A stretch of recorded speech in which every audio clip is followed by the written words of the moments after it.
Hi, I am about to meet with the commanding officer of French Navy FREMM Frigate Languedoc.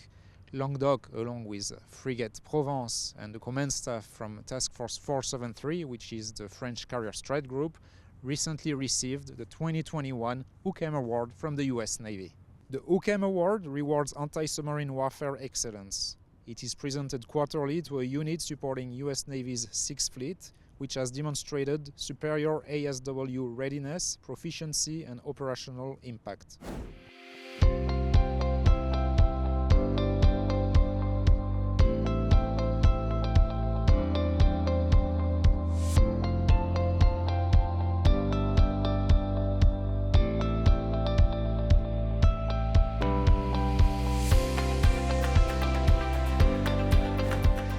Commander Le Goff, good afternoon. Good afternoon. You are the commanding officer of FREMM Frigate Languedoc. Can you please first tell us what was your feeling when you learned that you won, among other units, the 2021 UCAM Award? Of course, it was a pride, and the commanding officers and the crew of the two ships awarded and the staff awarded were proud of that. It's always an acknowledgement of the direction taken as far as equipment, training, tactics and operations. And we've got such an ally giving you summed up for achieving operational results. It's always great. So we are all proud, of course. Can you tell us in which context Languedoc and Provence and CTF 473 won the award? Was it during a mission in the Mediterranean Sea, in the Ocean Atlantic, during an escort mission of US Navy CSG? Well, it was in the context of operations, so anti-submarine warfare operations. So I cannot release all the details, but it was the two ships were part of the escort of the carrier strike group during the last mission, the French mission, Clemenceau 21, the French carrier. It was in Med, and it was, of course, about hunting submarine. The operations involved French and American units and staffs and headquarters during quite a long time in the whole theater of Med. It is the second straight year that French FREMM frigates win this award, this prestigious award. In your opinion, what leads to this success? Is it the proficiency of the crew in anti-submarine warfare? Is it the top-of-the-line equipment on board those frigates?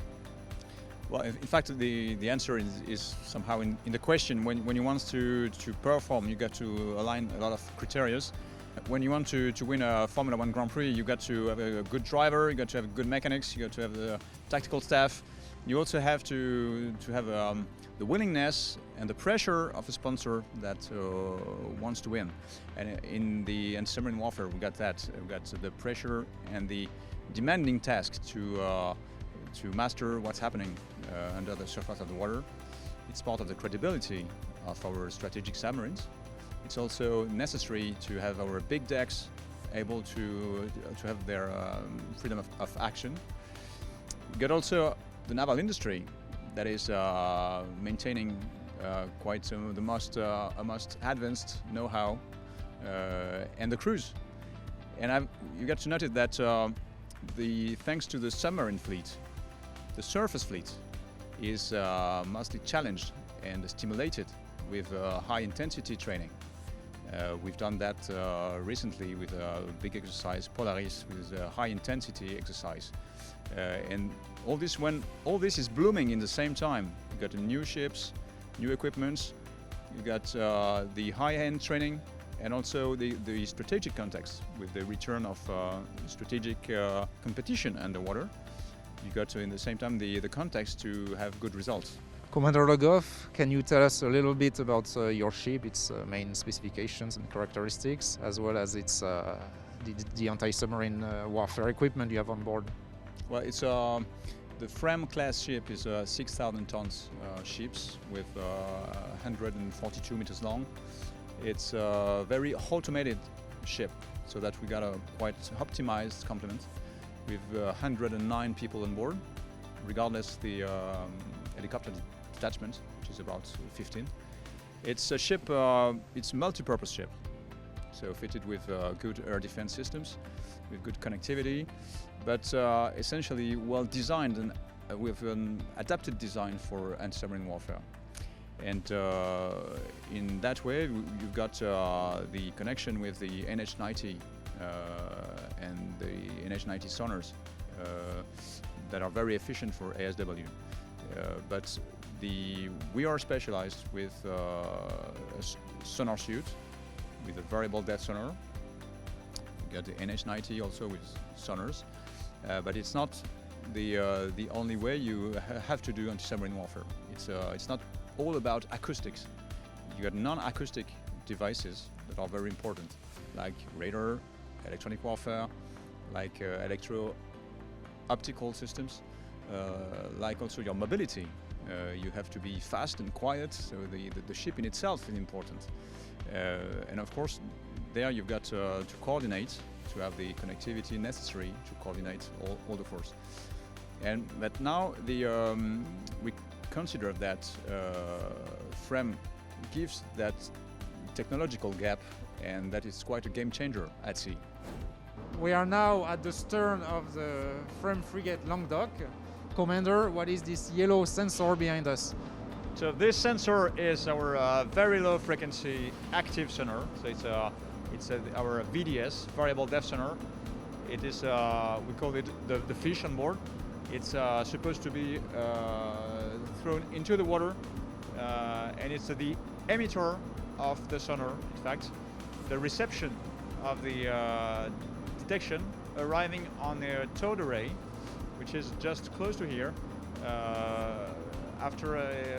and towed by a cable with several very long cable behind the ship. And you got the emission here by the yellowfish and the reception on the towed array. That is part of the detection of that kind of variable depth sonar.